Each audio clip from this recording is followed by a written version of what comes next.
अस्सलाम वालेकुम बच्चों। तो कल हमने नज़म पढ़ी थी आदि हमारी तारीख, जो लिखी है जहां निसार अख्तर ने। तो आज उससे आगे वाली नज़म हम पढ़ेंगे, पेज नंबर 91 बच्चों। तो यहाँ से आगे हम पढ़ेंगे, तेरी तारीख है कुरान का गीता का वर्क। ये बोलते हैं तुम्हारी तारीख जो है वो कुरान और गीता का वर्क है। आशती अमन इनहसा के असूलों का सबक। आशती बोलते हैं बच्चों, आशती बोलते हैं दोस्ती को, ठीक है ना। इनहसा हो गया जुल्म व ज्यादती न करना, इनहसा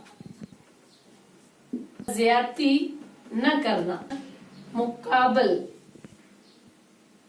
हो गया बराबरी करने वाला, दहर दुनिया। तेरी तारीख है कुरान का गीता का वर्क, आशती अमन इनहसा के असूलों का सबक। बोलता है कि तेरी तारीख जो है वो कुरान का और गीता का वर्क है। दोस्ती अमन जुल्म न करना, ये तुम्हारे असूल थे, असूलों का सबक है। इसमें क्या है, एक दूसरे से सुलह करना, दोस्ती में रहना, अमन, और किसी पर जुल्म व ज्यादती न करना। दहर से अपना मुकाबल कोई अब तक न उठा। दहर बोलते हैं जमाने को, दुनिया को। मुकाबल हो गया बराबरी करने वाला। ये बोलता है कि आज तक ऐसी कोई भी इस दुनिया में ऐसा कोई भी मुल्क नहीं है या ऐसी कोई भी जगह नहीं है जो तुम्हारा मुकाबला कर सके। तुम्हारा मुकाबला कोई नहीं कर सकता। कोई गौतम, कोई चिश्ती, कोई नानक ना उठा। ये गौतम, पिछले लेसन में हमने गौतम बुद्ध के बारे में पढ़ा, तो अभी ताजा हमने पढ़ा। मुझे उम्मीद है आप बच्चों को याद होगा। तो बच्चों, तो बोलते हैं ना कोई गौतम, ना कोई चिश्ती और ना कोई नानक यहाँ पे पैदा अब नहीं होगा।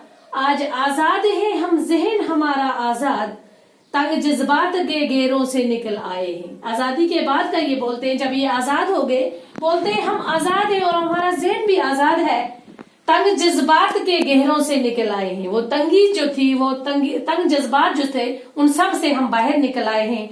जो फरंगी की सियासत ने कभी बोए थे, उन तहस्सब के अंधेरों से निकल आए हैं।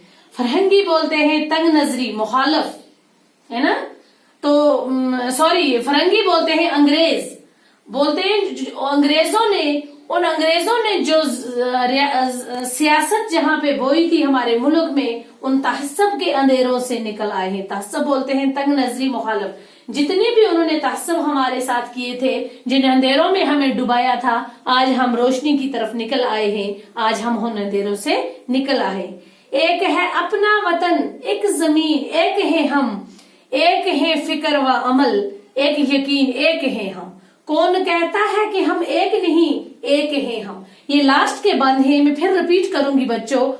शायर लिखता है, एक है अपना वतन। अपना वतन क्या है? एक है, एक जमीन, एक है हम। हमारा वतन भी एक है, हमारी जमीन भी एक है, और हम भी एक हैं। एक है फिक्र व अमल, हमारे अमल और फिक्र जितने भी हैं वो भी एक है। हमारा यकीन एक है और हम एक हैं। कौन कहता है कि हम एक नहीं, एक हैं हम। शायर बोलता है लास्ट पे कि कौन कहता है कि हम एक नहीं, हम बिल्कुल एक हैं और एक ही इंशाल्लाह रहेंगे। तो बच्चों, ये थी हमारी नज़म हमारी तारीख, जिसके बारे में शायर ने बड़ी खूबसूरती के साथ अपने ख्यालात का इजहार किया है। उम्मीद है बच्चों आपको अच्छे से समझ आई होगी। खुदा हाफिज।